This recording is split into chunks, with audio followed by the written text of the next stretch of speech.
morning. It is time for another edition of Pre-Market PulseScan with yours truly, Dex the Algo Capitalist, aka the Vulcan, coming to you live from PulseWaveTrading.com, home of the world famous PulseWave Price Trigger Reports. You know them things to put money in your pocket. You know them things that have you to break bread with us each and every week. We put it right in your hands, baby. Sunday through Friday. All right. So as you guys already know, we're headed into a 3-day weekend. So as you already know, Friday is my jump start into my weekend. So after this broadcast, I'm out. I will be chilling. All right. So basically, this week has been mad choppy, like seriously mad choppy. Markets have been all over the place. I took a few small positions, nothing like really big, and pretty much got chopped up. Yeah, it happens. Hey, it happens, man. It happens. Yes, yours truly. I got chopped up a little bit. All right, just a little teeny bit. We'll see what happens, how the markets close. It's looking like I'm about to get stopped out again. I took a little short position in the Russell. I'm really thinking that because it's a short trading week, we may have a little bit more sideways action to go. But it looks like the at least some sort of a correction could be underway. So I want to take advantage of that. I will be updating you after that. So a lot of good things are in the works. You will be notified of that shortly. But not today. Haha, you thought you had me, didn't you? All right. In addition to that, there's some other things we're going to be dealing with. But right now, let's just jump into these overnight markets so you can see that pretty much nothing is happening. Because, you don't just take my word for it. What's up in the live? What up, Frank and Sling and John and Mick? What's up with everybody? Let's see here. So, as you can see, the Dow futures is up 31 points at 24,407. The NASDAQ 100 is up 1.25 points at 93.56 3/4. In the S&P 500 up 4.75 points at 29.41 3/4. Your Russell, which I am trying desperately to make my hustle this week, is up 7.6 points at 1350.2. Bitcoin futures composite index is up $105 at 91.80. Been rough going there this week too. Markets has been grinding and chopping. Nat gas is down 2 cents at 169. Crude oil off $1 at $32.92 a barrel. Your long bond is up 10/30 seconds at 180 and 2/30 seconds. Gold futures up $11.70 at $17.33 at $1,733.90. It's been trying to hang tough as well, trying to stay above that 1,700. Silver is up 18 cents at $17.54. Also trying to stay above $17. Looking at the U.S. dollar index, it's now at 44 pips at 99.81, still trading below par. All right, for a couple of days in a row now. Euro dollar is down 60 pips at 109.01. The pound sterling is off 60 pips as well at 121.76. Aussie dollar is off 44 pips at 65.21.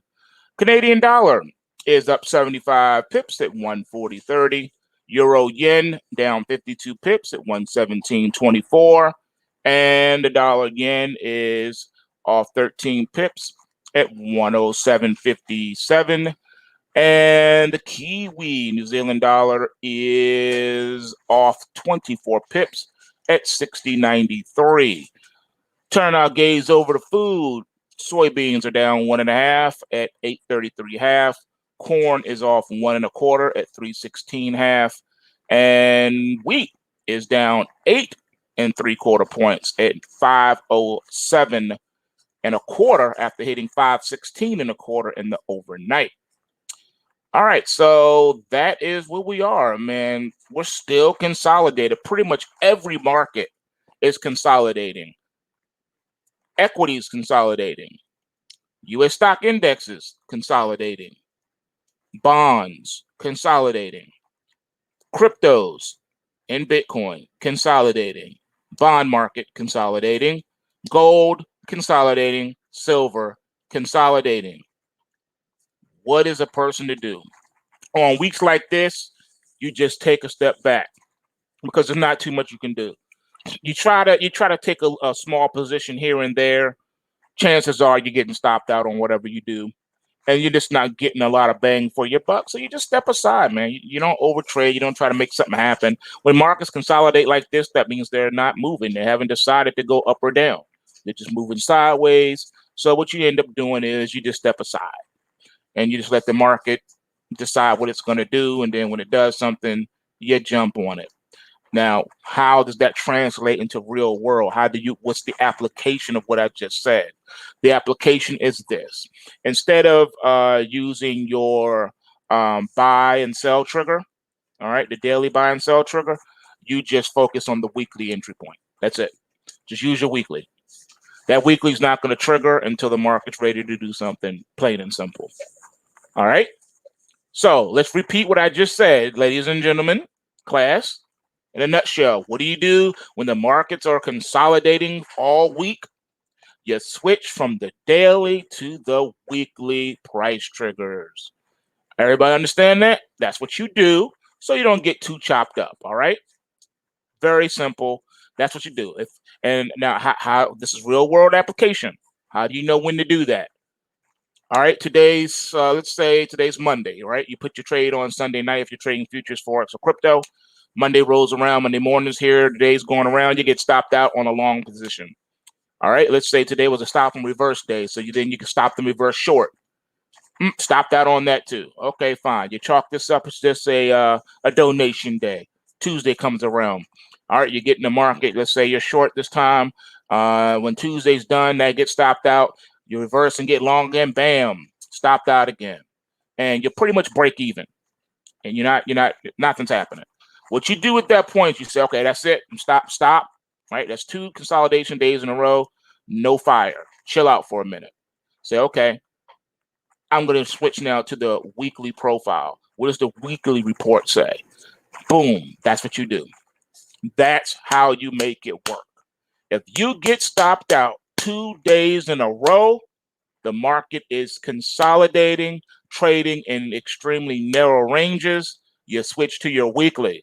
That way, if anything pops off, you don't miss it. You're not chasing the market. You're not overtrading. You're not forcing an action. You are letting the market come to you and decide what it wants to do. Capiche? All right.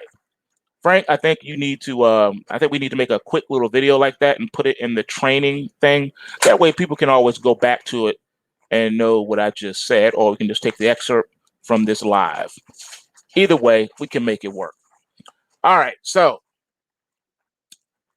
anyone, if you don't see this happen in one day next week, just remind me that I said this so we can get that on and popping, because this is very important for you to know so that you can use the daily reports for all their worth.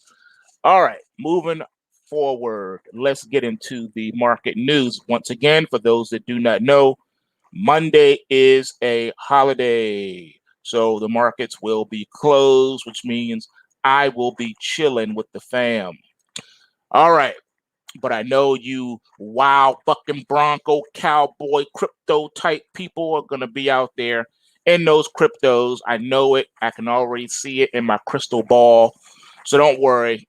Sunday, we'll have a full report posted, okay? So the reports will still go out Sunday regardless of the holiday. You will still have your reports, including the crypto. So you'll know what to do. 6 p.m. Eastern Standard Time, New York time on Sunday. I got your back. All right. And then, of course, there will be a updated report also on Monday night. All right. Monday night, you'll get your reports like we normally do. That's just how we roll, man. All right. So China ditches its annual growth target for the first time as coronavirus hammers the world's second largest economy. China also pledged to impose a controversial new national security law through enforcement mechanisms on Hong Kong and Macau. I think that's how you say that. Global stocks dive after China sets up a fresh showdown with Trump and shocks investors by announcing a new Hong Kong security law. The ruling Communist Party has tabled a motion to ban treason, succession, sedition, and subversion, which could challenge Hong Kong's law. Billionaire investor Bill Ackman pitched Elon Musk to move Tesla headquarters to a Howard Hughes community. Here's why. Ackman tweeted that Musk was a visionary American like Howard Hughes and asked him to consider the developers' communities in Texas and Nevada. Mark Zuckerberg said Facebook employees who move out of Silicon Valley may face pay cuts. The salary announcement comes after Zuckerberg predicted that 50% of the company could be working remotely in the next 5 to 10 years. So now they're telling you where you can and can't live? Good grief, the tyrannical mentality is alive and well. If you move out of Silicon Valley, you will face a pay cut. What if you can't afford to live there? What if you need to move an hour away? You can't commute an hour? If he finds out about it and you're done, you're toast? He's gonna slash your pay? That is the weirdest thing I ever heard in my life. I mean, what is Facebook anyway? Is Facebook a nuclear power plant that we don't know about, where everybody has to live on campus and you ain't got to go nowhere because, they got stores and stuff on campus? What kind of foolishness is this? Is Facebook headquarters sitting smack dab in the middle of a military base that we don't know about? And you can't leave a base under no circumstances. You ain't got to go nowhere because the PX got everything you need. Foolishness. Amazon will hire 50,000 temp workers in India as lockdown boosts demand. E-commerce firms faced massive disruption in the initial days of the lockdown in India, but a slow easing of stringent regulations has allowed large parts of operations to resume. Nissan is considering 20,000 job cuts, mainly in Europe and developing nations, i.e. the US. The possible cuts come as Nissan prepares to announce its updated midterm strategy next week. Banks pursue Luckin Coffee chairman's assets after loan default. Banks that lent $518 million to the Chinese coffee chain's chairman, Charles something with a Z, have started court proceedings to liquidate his private company. Now, notice how you're hearing that this one company is making news only because of its ties to China. They're not doing this to any other companies. They're doing this to a Chinese company. As you can see, this is front and center political baseball. This particular company has been targeted because they want to hurt China. All right, that's what this is about. They didn't do this to Starbucks. They didn't do this to any other the U.S. automakers. Nah, they bailed them out. But they ain't bailing out this particular place. See what I'm saying? You see how they do this? Banks pursue Luckin Coffee. Very, very interesting. Is that because it was challenging Starbucks? Who knows? Global stocks are down. In Europe, Germany's DAX fell 0.4%. Britain's FTSE 100 fell 0.7%. And the Euro Stoxx 50 fell 0.3%. In Asia, China's Shanghai Composite fell 1.8%. Hong Kong's Hang Seng fell 5.5%. And Japan's Nikkei fell 0.8% at the close. In the U.S., futures underlying the Dow Jones Industrial Average, S&P 500, and NASDAQ fell 0.4%. Earnings expected today is Fujifilm and John Deere. Those are two of the highlights. And on the economic data front, Baker Hughes U.S. oil rig count the CFTC gold net positions and the CFTC S&P 500 net positions are due for release. I need to put a little asterisk there and let you know that all of those reports coming from the CFTC are old. They're lagging.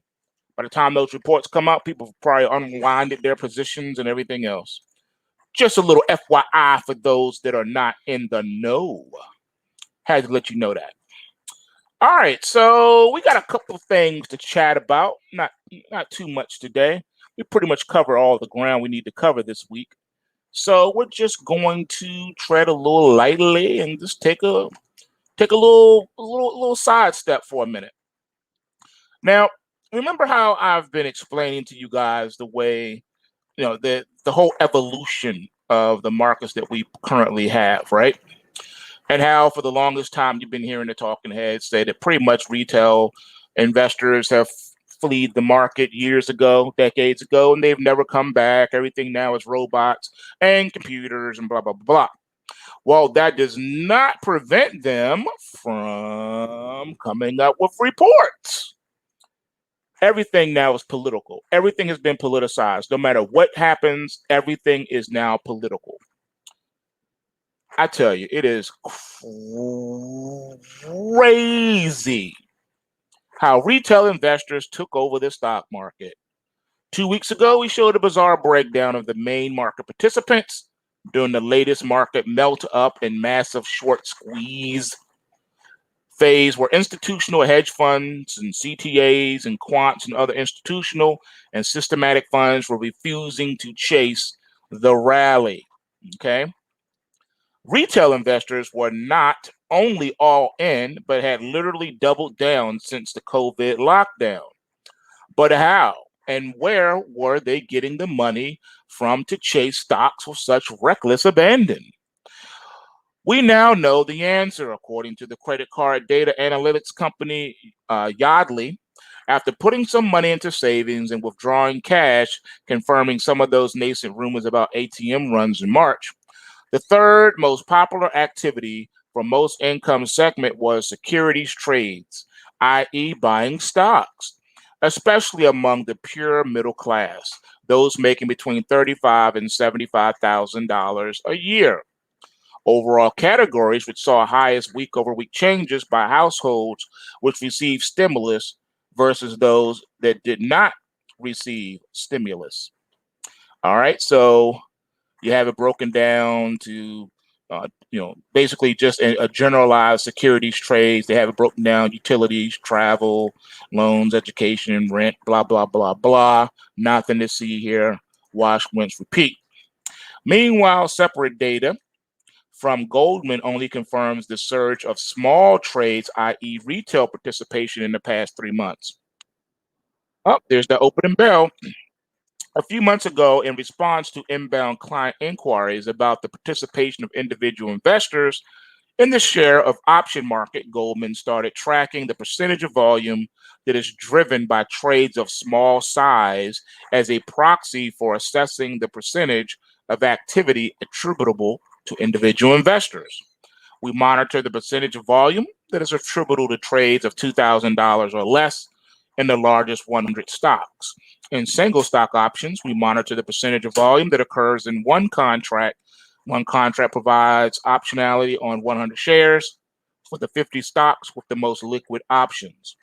Not surprisingly, according to the Goldman strategist, the proportion of volume driven by small trades over the past 3 months in both the shares and options markets have been rising rapidly, with the most significant increase in percentage of volume driven by small trades occurred in February before the broad decline in liquidity, but has remained at an elevated level. This data supports the view that individual investor active trading is playing an increased role in market volatility, particularly in select stocks. In the shares market, 2.3% of all volume is made up of trades for $2,000 or less. The increase in small trades has been even more notable in the options market, where 13% of all trades are for one contract. But wait, if individual investors who barely register in the grand scheme of the market have enough of an impact to move not only single names, but entire indexes, that would mean that liquidity in the broader market is non-existent. See what I'm saying? You can't have it both ways. Excuse me. Get a drink of water here.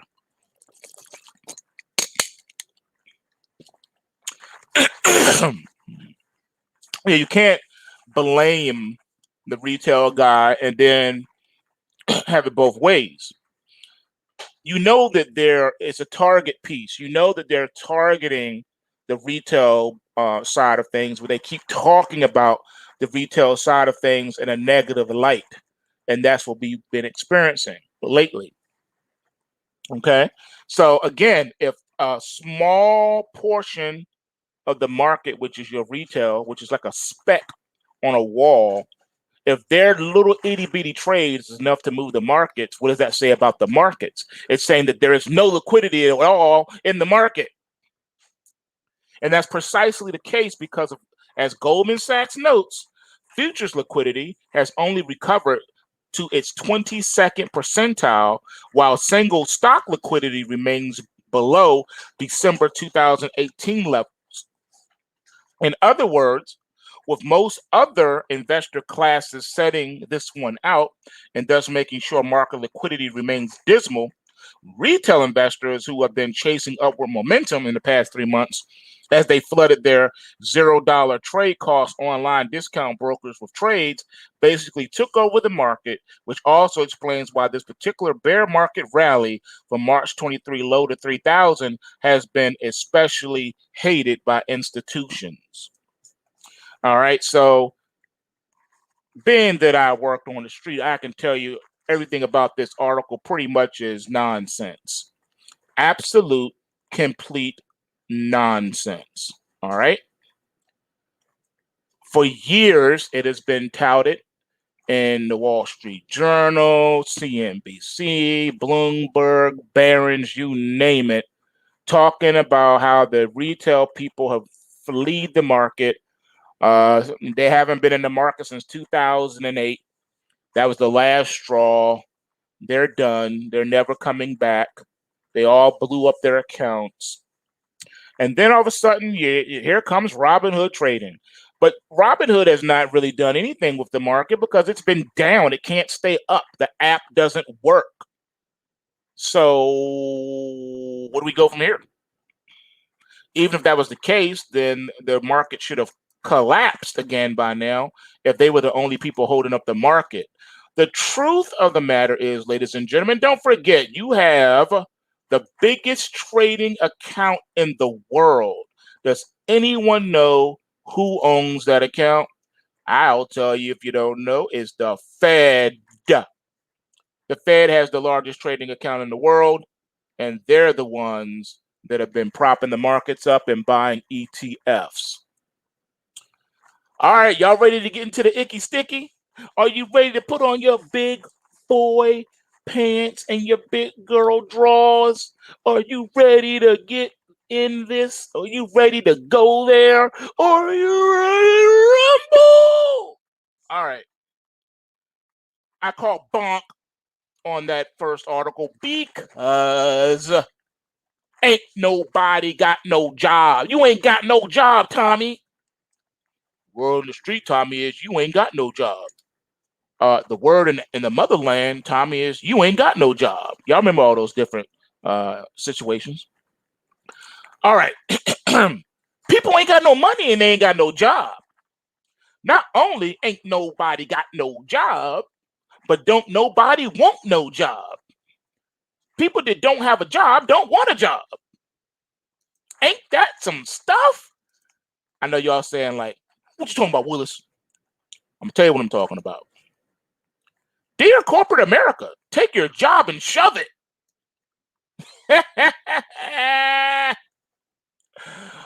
Put yourself in the shoes of a single parent waiting tables in a working class cafe with lousy to zero tips, a worker stuck with high rent, and a soul deadening commute.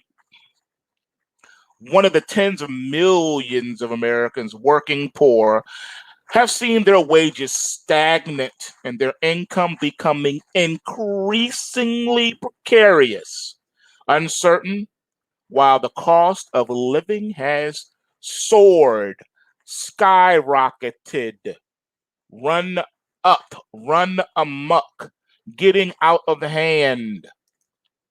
Yes, ladies and gentlemen, it has gotten to that point. All right. All right. It is what it is.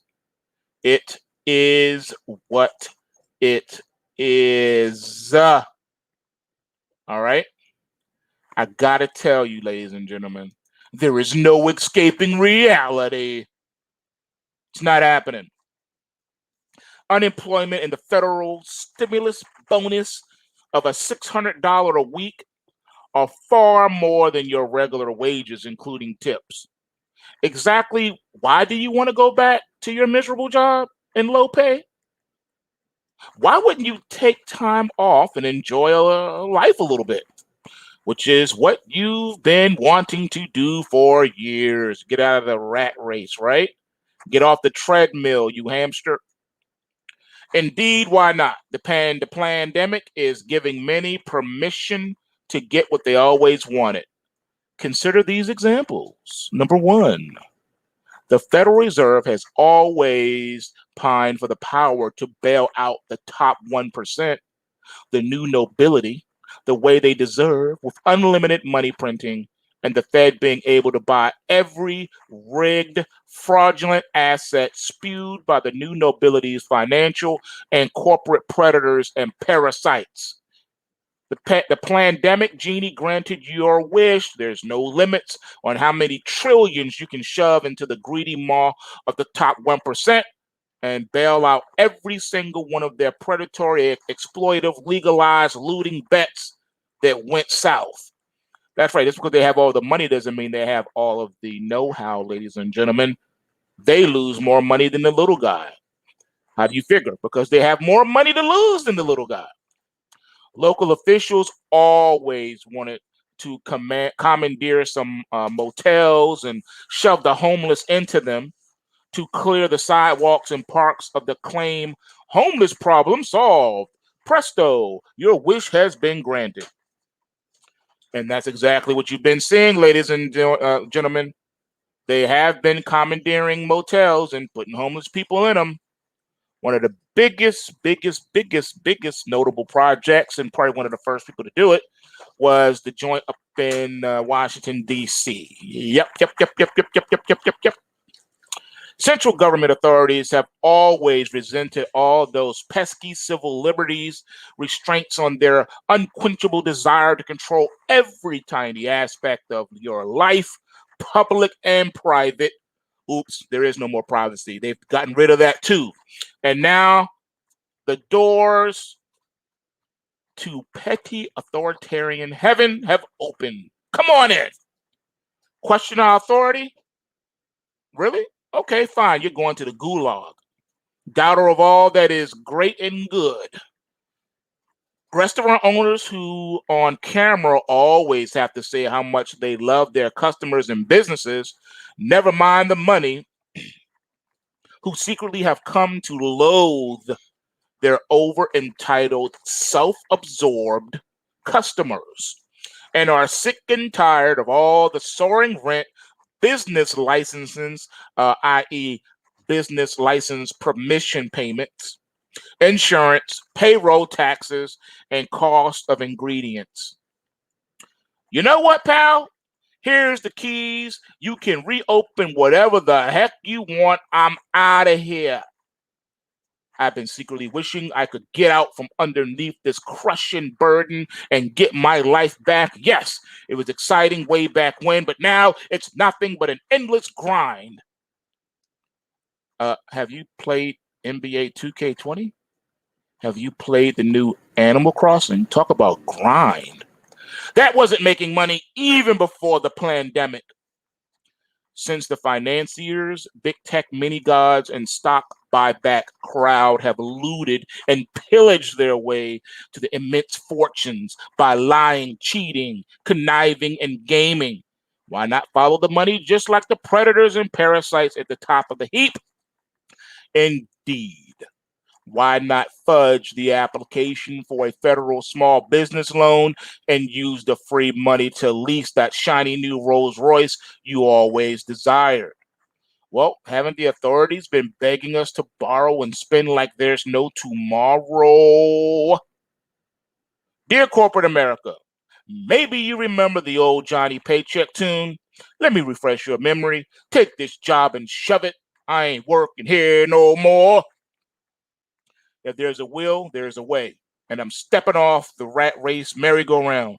Thank you very much. You can find some other sucker to do your dirty work and BS work, all for the greater glory and wealth of your new nobility shareholders. I'm out of here.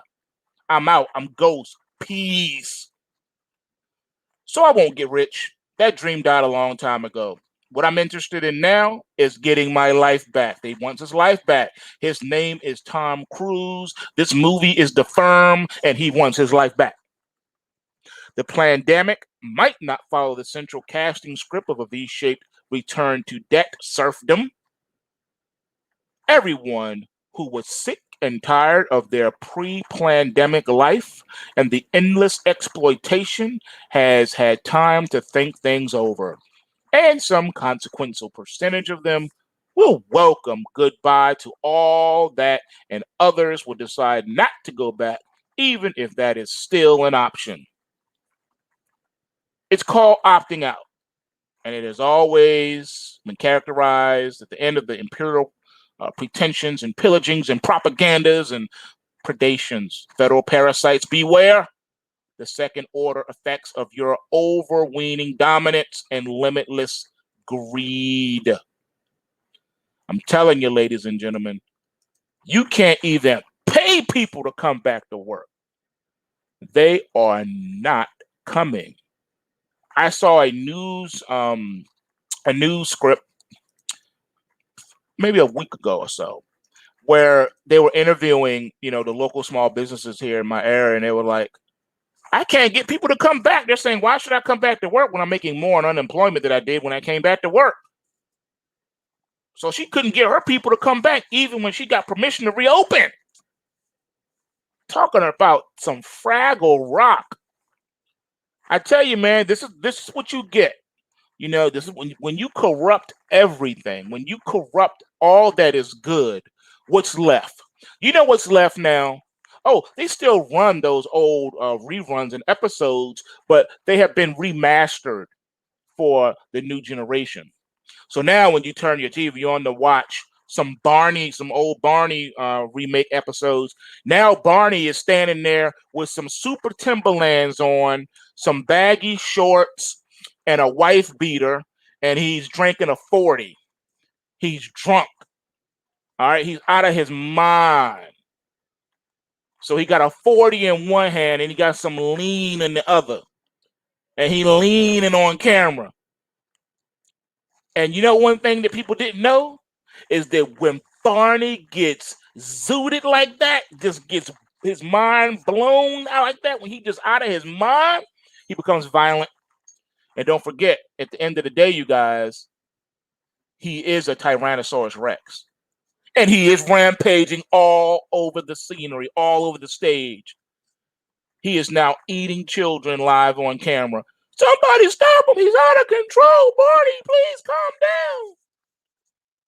Barney is rampaging. What did you expect? Nobody told you to give him all them drugs. All right?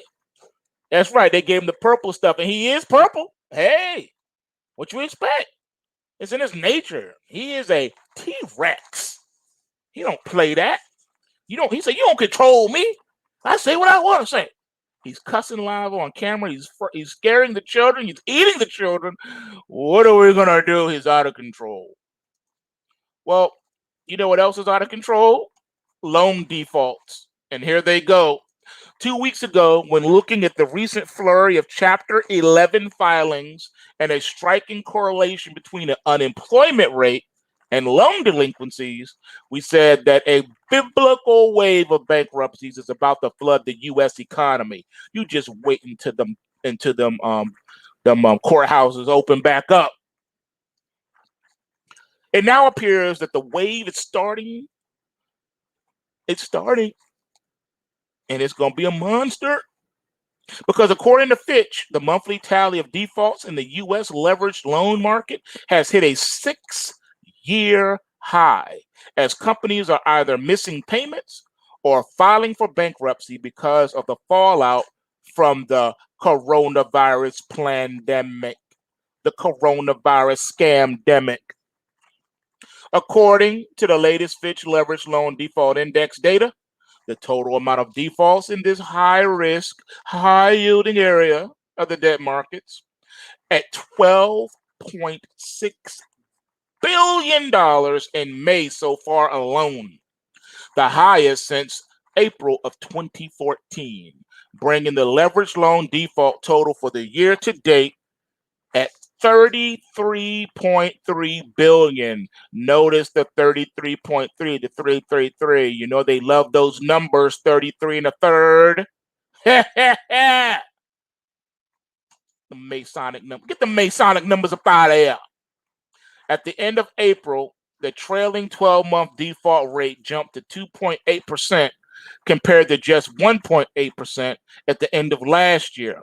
Fitch forecasts that U.S. leveraged loan defaults will reach $80 billion in 2020, surpassing the previous high of $78 billion in 2009.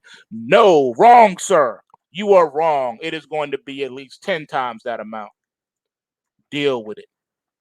While many expect the U.S. shale sector to lead in the coming default spike, U.S. retailers have accounted for the bulk of defaults over the past 2 months. That's right, ladies and gentlemen. You heard it.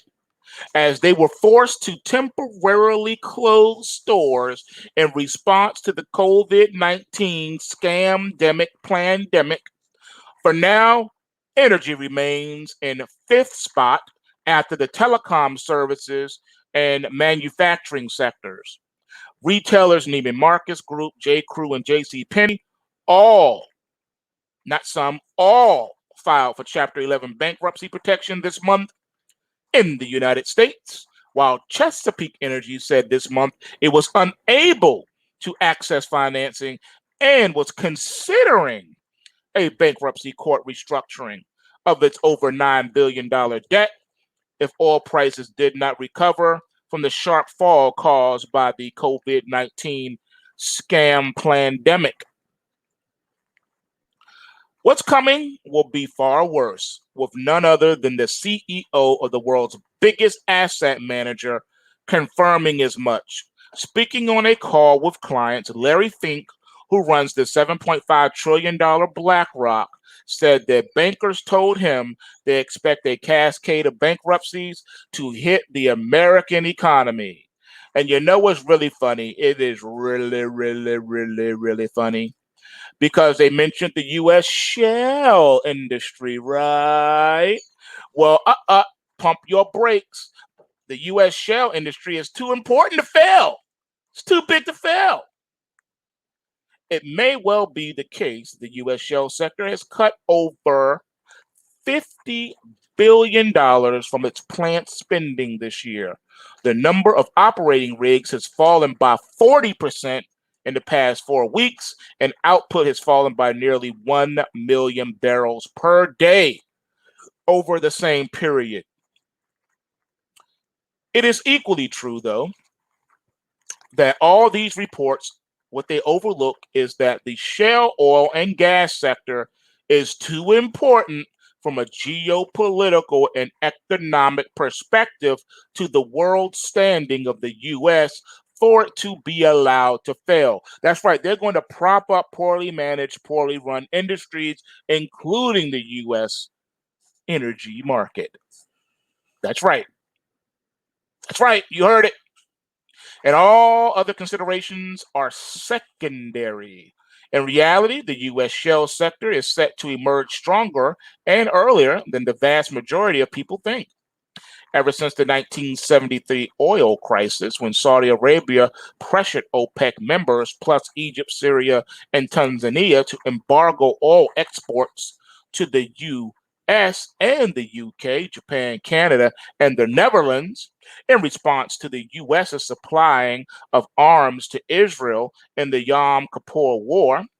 The US had been itching for a way to end its energy dependence on other countries. Up to that point, in October of 1973, the US had largely believed that the Saudis could be trusted to adhere to the multi generational deal that US President Franklin D. Roosevelt and the Saudi king at the same time had struck in 1945, as analyzed in depth. Specifically, this deal made in the Great Bitter Lake segment of the Suez Canal was that the U.S. would receive oil of all the oil supplies it needed for as long as Saudi Arabia had oil in place, in return for which the U.S. would guarantee the security of the ruling House of Saud. By the end of the Saudi-supported embargo in March 1974, the price of oil had risen from $3 per barrel to nearly $12 per barrel. And as the Saudi Minister of Oil and Mineral Reserves at the time, Sheikh Ahmad, widely credited with the formulating the embargo strategy, unequivocally highlighted at the point the extremely negative effects of the global economy marked a fundamental shift in the world balance of power between the emerging nations that produced oil and the developed nations that consumed it. When the U.S. shale industry began in earnest in 2006 with natural gas, and in 2010 with crude oil, it offered the U.S. the long-awaited opportunity to finally shrug off any shackles to Saudi that remained by dint of the kingdom's petropower. Within a relatively short time, the U.S. had become the number one oil producer in the world, pushing Saudi frequently into third place behind Russia, and producing an average of around 13 million barrels, with around 60-70% of that coming from the shale sector. In short, it meant that the U.S. did not have to put up with any of the nonsense from the Saudis anymore, or from anyone else for that matter, with a newfound ability to sanction major oil producing nations that fell out of it for one reason or another, most notably including Iran, Venezuela, and Russia, without fear of the repercussions for its own energy security. Given this massive geopolitical reason alone, it should be blatantly obvious to anyone that the U.S. will never capitulate on its shell-centric power or even allow it to be materially damaged. Even more immediate domestic political reasons militate into Shell continuing to function as it was before Crown Prince Mohammed bin Salman ignored recent historical precedent and launched the second oil price war against the U.S. shell sector in less than a decade, with the disastrous fallout for it that has resulted. Senior U.S. politicians believed that if the Saudis are ever able to meaningfully reduce the U.S. oil output, which has effectively made it the new global producer instead of Saudi Arabia, then longer term, not only would the U.S. have to toe the Saudi line on whatever harebrained scheme that they might dream up, but also it would allow Saudi Arabia over time to manipulate prices back up to the levels that would allow it to avoid the imminent bankruptcy that it faces. At the moment, Saudi's official budget break-even price for barrel of Brent is around $84, although at the latest oil price war, it is in reality nearer to $100, so they claim. The threat of this power and the result oil price levels is intolerable to U.S. politicians, and particularly those right now whose power is up for grabs in an election year.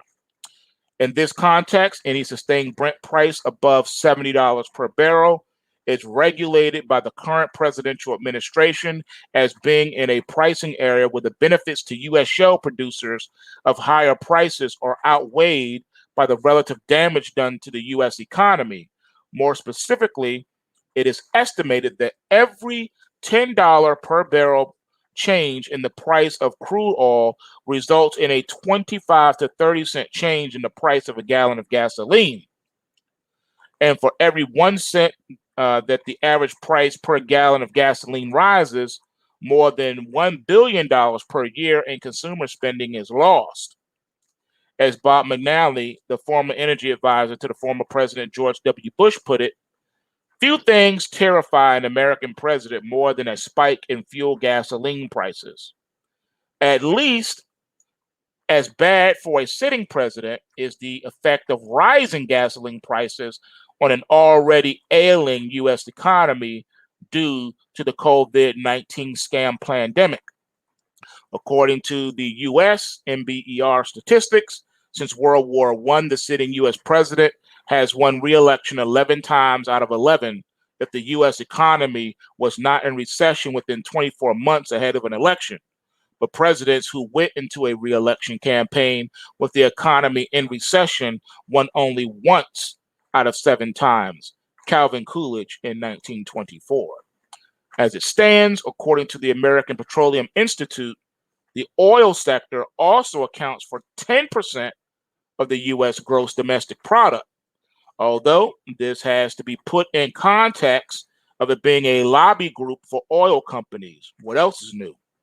As it stands, the U.S. shale sector benefits in its trajectory of recovery from the after effects of the previous 2014 to 2016 oil price war launched against it by the Saudis. Again, the U.S. is always the victim. We always talk about what other people have done to the U.S. instead of what the U.S. has been doing to other people. Prior to that, it was the consensus that the break-even price for U.S. shale producers was around $70 per barrel, but this was reduced by around half or even more in some cases. Andrew Dittmar, a Houston-based senior M&A analyst for Enverus, exclusively told oilprice.com last week. They did so mainly through an advancement of technology that enabled them to drill longer laterals, manage the fracking stages closer, and maintain the fracks with higher, finer sand to allow increased recovery from the wells drilled. In conjunction with faster drill times, and these improvements remain in place, he said. They granted further cost benefits for multi-pay drilling and well spacing theory and practice. And for some time, the only factor holding back further improvements in output and pricing were infrastructure constraints. But even these have now improved. So they are in a much better position to bounce back now than they were after the 2014-2016 war, he added. So in fact, that from a standing start right now, some of the best operations can be back online in as little as a week, although the refinery-related lead time is slightly longer. Typically, you buy the majority of your crude supplies 30 to 45 days out. So what will happen is refineries will start to increase their run rates and will start buying. Then buyers show up to start buying the crude from the producers, and then the producers turn it back on. So there will be some advanced warning, but it will be very dependent on refinery runs. Bernadette Johnson of Enverus, Denver-based vice president of strategic analytics, exclusively told oilprice.com last week. There is some risk associated with the shut-in, of course, such as water encroachment in the reservoir and well bore or surface facility damage. Everything we leave in the well will be subject to rusting, corrosion, and deterioration. And these will have to be tested for, but within those parameters for the vast majority of the wells, 1 week is absolutely sufficient to bring them back to full production capacity, particularly for unconventional wells, she said. In fact, contrary to what many people think, the reservoir damage is actually fairly minimal for the most part, and typically when the well has been shut and pressure rebuilds. And when we bring the well back online, it actually performs a little better for a while. And then it settles back to what it was before she added. In terms of pricing, $25 to $30 per barrel of WTI is enough to get the existing production back up and running, as long as operators believe prices won't crash back down below $20 a barrel, she underlined. Fears, as well as permanently losing the crew, look as overblown this time as they were last time. The idea that these crews will just stay away from a sector that pays much bigger money than they could get elsewhere to go and retrain as coders or something is just not true and didn't play out last time either, said Dittmar. All right, so they're taking this stance that everything is all right.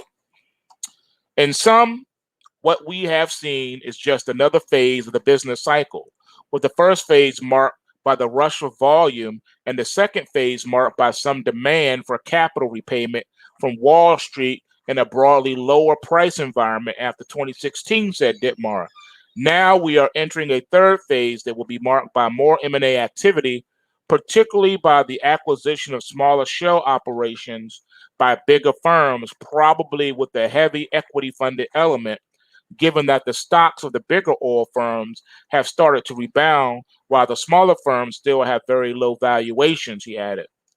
For the big firms, particularly such as Exxon, Chevron, BP, Shell, and Total, having a good-sized shell operation is a very good fit in the overall business model. He told oilprice.com, it sits well in the short cycle perspective so that when prices are rising, they can ramp up production quickly to take advantage of that, and when they are falling, they can just cut capex quickly and trim back production, he underlined. Would you like for me to break the whole thing down for you in a nutshell, ladies and gentlemen? What you just heard was an admission of what I told you before. The oil market is the most gangster market in the world. And you'll want to know why, because it is used as a political nuclear warhead when they need to.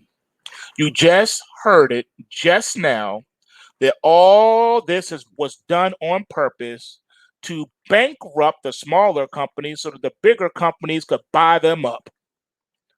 Period. End of discussion. Everything you see, guys, in the markets has a underlining secret mission. Nothing happens by accident. They did it on purpose. Okay? So I have to let you know. I have to let you know. I have to let you know. I have to let you know. All right? It is important that you know that this was done on purpose. Notice how the article didn't mention nothing. It didn't say nothing about oversupply. I thought all of the coffers were full. I thought we didn't need any more oil. I thought we had nowhere else to store oil. I thought we had ran out of storage capacity. I thought, oh my goodness, woe is us. You know what? We have too much oil, so now oil is worthless because we have too much of it. We have too much oil and we don't have any demand for it. Go figure. A once in a lifetime situation for once, just once out of a trillion lifetimes, crude oil is now worthless because we have so much of it and nowhere to put any more of it. So now you got to pay people to take delivery. What a bunch of poppycock. Now you're hearing, oh, our industry is recovered and we're good to go. So where did the demand come from all of a sudden? If there is no demand and we have just this endless supply of oil everywhere, if we have so much oil, people are putting it in the freezer, they're putting it in the refrigerator, they're hiding it under their bed, they're putting it in the closet. If we got that much oil, that's what we're doing with the oil, how did we get this rebound in price if there's no demand and nowhere to store it? Doesn't make any sense, does it, people? How did we get there? How? You can't trade it. They won't let you trade the front months. You couldn't trade May, you couldn't trade June, and you can't trade July front month crude oil contracts. They locked the retail spec out of it. So who's buying? How did the price get that big? If everyone was selling, if everyone was net short, how did the price rebound if no one can put on a long position? The only thing that can happen is shorts can take profit, and that's it. So are you leading us to believe that okay, no one's buying, but all the shorts just decided at the same time, hey, we're gonna just go ahead and keep taking profit until we get oil back up to above $30 a barrel? Do you see the lying, the manipulation, the scheming, the control, the conspiracy? Is it not plain to you at all? Can't you see what they have been doing and are doing?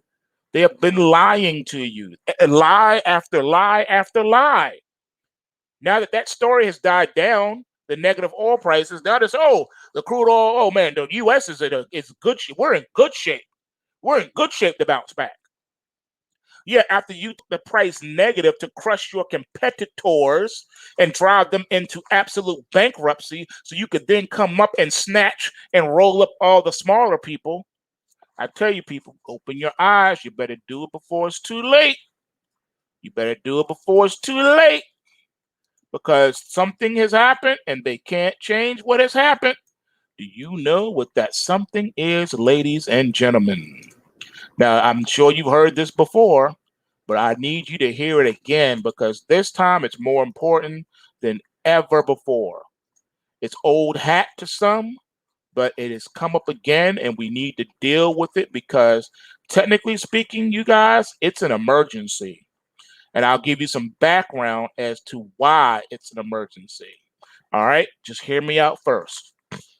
The CDC's National Center for Health Statistics released some alarming data earlier this week that surprisingly had absolutely nothing to do with the COVID-19 scammer pandemic, for a change.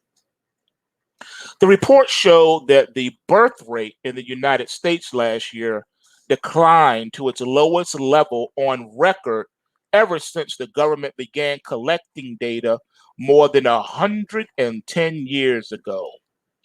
This new record low birth rate breaks the previous record set in 2018, which broke the previous record set in 2017, which broke the previous record set in 2016.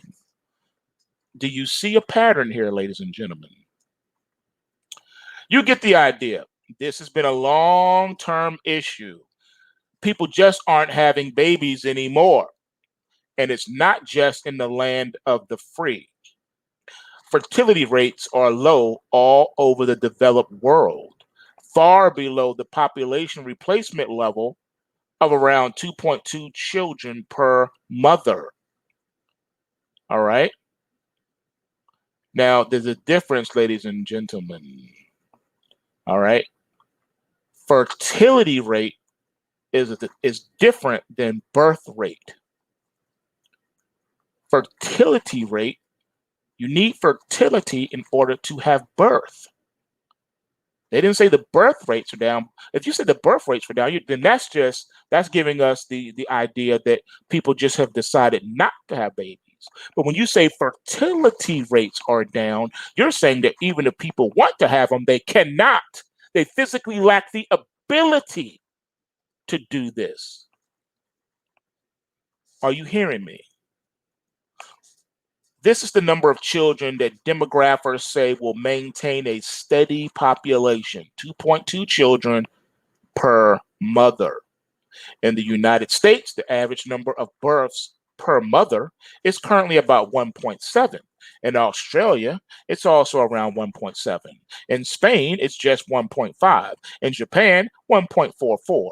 In Italy, 1.31. In South Korea, 0.92. And in Singapore, just 0.83. The list goes on and on. And the fertility rates, not birth rates, fertility rates in most of these countries are hovering near record lows. Even many large developing countries have low or declining fertility rates. Again, fertility rates, not birth rates. In Brazil, for example, the average woman has 1.74 children, which is below the population replacement level. And the rate has been falling steady for decades. Did you hear that? The rate has been falling steady for decades. Even India's birth rate has been declining down to just 2.24, less than half the level from the 1980s. India down to just 2.24. And these statistics were pre-scammer pandemic. And it certainly stands to reason that with all the economic uncertainty and virus fears, people will delay having children and potentially have fewer. This is pretty normal in any economic crisis, according to IMF data. Birth rates worldwide plunged following the Great Recession of 2008, 2009. Now, we switched the terminology. We've gone from fertility rates to birth rates. Okay. Now, it's not like a low fertility rate means that some country is going to vanish into the history books. Hint, hint, wink, wink. In Spain, the population declines by an average of just 0.21% per year. And Japan's population declines by roughly 0.12% per year. These are trivial numbers unless you're thinking about Social Security and national pension funds. Ladies and gentlemen, hang in there with me because I am going to blow your mind. Just be patient. Just be patient. Just be patient. The idea behind most Social Security programs around the world is that everyone with a job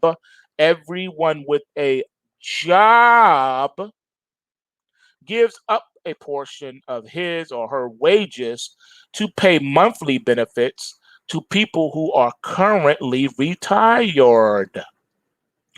We do this for our entire careers with the promise that when we reach retirement age, the younger generations will pay for our benefits. This scheme clearly requires a steadily rising population in order to be sustainable. If you have one person receiving benefits today, you need 3 to 4 people paying taxes to support that single beneficiary. After a few decades, those 3 to 4 would be retired, requiring around 10 to 15 workers to support them. And when those 10 to 15 people retire, you need 30 to 50 workers to support them. Are you seeing the pyramid scheme hustle? It's easy to see why low birth rates and declining populations can cause these Social Security programs to fail. But the COVID-19 scammer pandemic is having an even deeper impact on these programs because in addition to making the fertility problem worse, COVID-19 scammer pandemic has also vanquished tax revenue. In the US, for example, Social Security is funded almost exclusively by payroll taxes. So when tens of millions of people lose their jobs, payroll tax revenue declines and Social Security runs a big deficit. I've been writing about this for years. Social Security is already in deep trouble.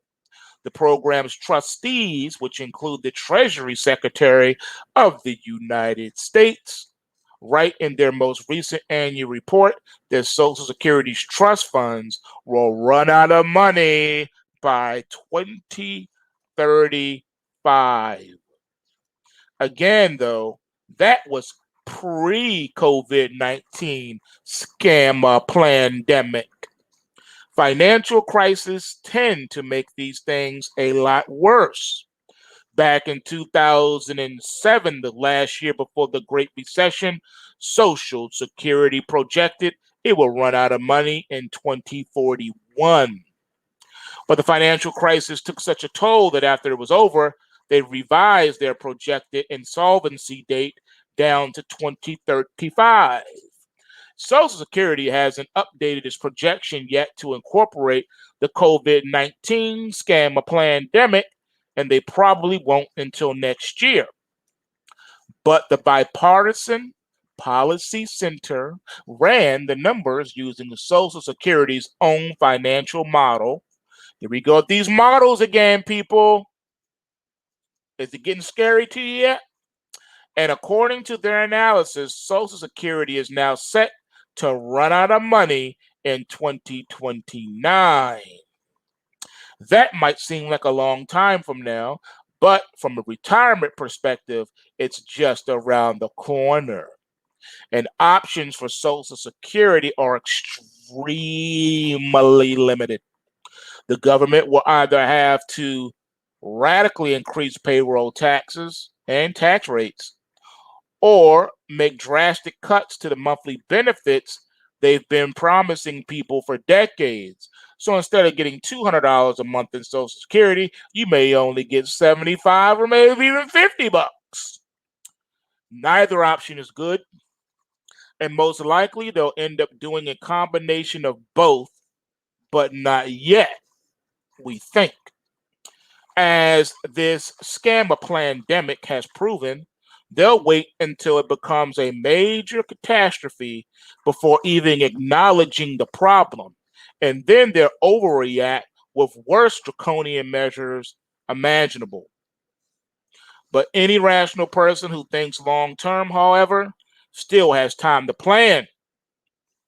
And that plan includes and should be at the highest priority going to PulseWaveTrading.com and learning how to trade these markets correctly.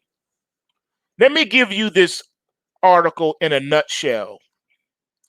There's a lot of things in here that was said and not said, and only those that are in the know would know. So let me break it down for you.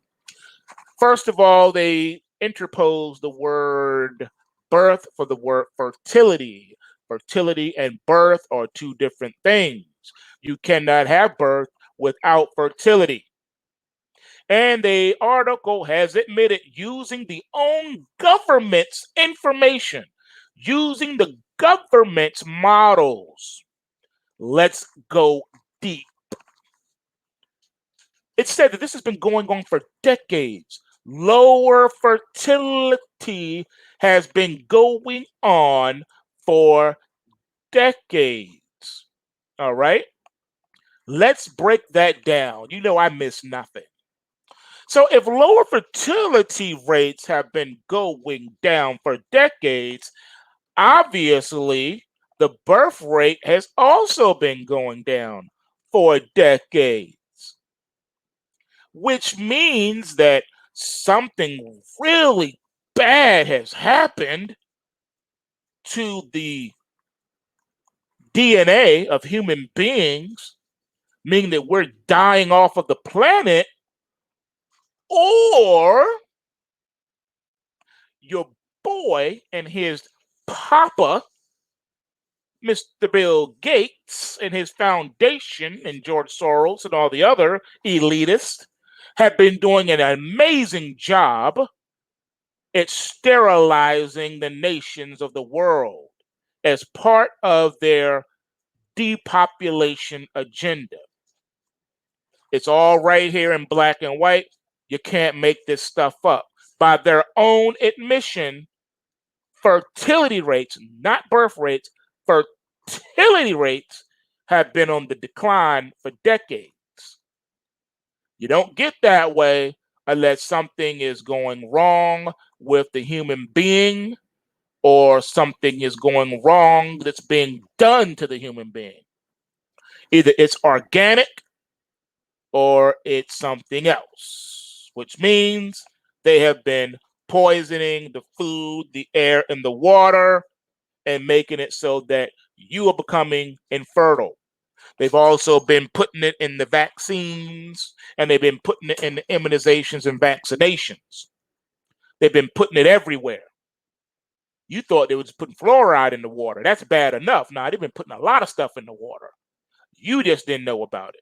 And you have been drinking it for years, not knowing any better. That's number one. You know, 3 strikes and you're out. That's strike number 1. Are you ready for strike number 2? Here's strike number 2. They have been complaining that the world is overpopulated. You've been hearing that mantra for decades, right? The earth is overpopulated. Well, this just tips their hand again, because fertility rates were already going down, but it was moving a little bit too slow. They need to do more. They need to get more people up out of here. So now it's time to unleash phase 2, which is the scam of pandemics. So what you do is you put on these little war games and you do these simulations of a big virus attack. And then you actually unleash one. You create the ultimate bio weapon that you can unleash in intervals and wipe people off the map. That is what the COVID-19 scam or pandemic is also all about. That's one of its tenets. All right, that's strike 2. All right, so we got 2 different man-made situations going on. Strike 3, and you are out of here. Here's strike 3. Here's a little dirty little secret that most people don't know, but I can tell you about it because I know. So, for those that are unaware, Medicaid, Social Security, things like that, those funds are always reallocated, borrowed from, stolen from, reallocated, misappropriated on a regular. And that has been going on for decades. That is why those social programs have been in jeopardy and are continuing to be in jeopardy of going bankrupt and running out of money. Now, here is the death knell. You ready? If they were using tax revenues to fund said programs, and now they have destroyed the economies of the world by locking down the economy and actually threatening people that if they go back to work, they can face physical violence from their government, you no longer have taxes to fund said programs, and you've been priming people and conditioning people to accept and get ready for the dole, the extended forever eternal government dole. Everyone will be living on and supported by and dependent on the government dole, the government handout. All right? The universal income. Well, if universal, you can't tax yourself. The government's not going to tax itself. So that the universal income is going to replace everything else because they know that all the rest of those things are going away because they won't be able to fund them. You can't fund anything with no money. Like I told you, this is a planned implosion. Ladies and gentlemen, they must bring down the old system to produce the new one. And last but not least, they talked about their model that they use for the Social Security. How many models do we have to see implode and blow up in front of us before you get it through your head that the government is horrible at prediction and creating workable real world models? Modeling is extremely difficult, especially when it's done from an ivory tower and has not stood the test of time or have any real world data to go along with it. And this is where we are today, ladies and gentlemen. How is that for a Take Back Friday? This is what we're dealing with, folks. It's all been planned, and this is what they want to happen. And what they want to happen, they make happen. Not too much for us to do about it, you know? All right. So it is what it is, ladies and gentlemen. I want you to absorb all of this and deal with it. Think about it. Meditate over it over the weekend. Think about it. Where do we go from here? This is why I've been preaching over and over and over and over again. You got to get yourself in the game, folks. You got to get this income stream. It's right here in your face. But after hearing everything you heard today, it may not be available for many for long. They're planning to shut you out of it. That's why they've been talking about the retail speculator. They always demonize the retail speculator and blame them for everything that goes bad. And every time they do that, they come with a new law to lock you out. The good news is, though, everybody's grandfathered in, so you don't have to worry about it if you get yourself up and on and popping today.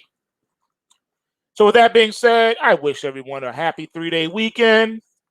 I will see you guys next week. Take care. Be careful out there. And remember, bulls make money, bears make money, and pigs get slaughtered. So remember to take what you can and give nothing back. And I'm out here. Peace.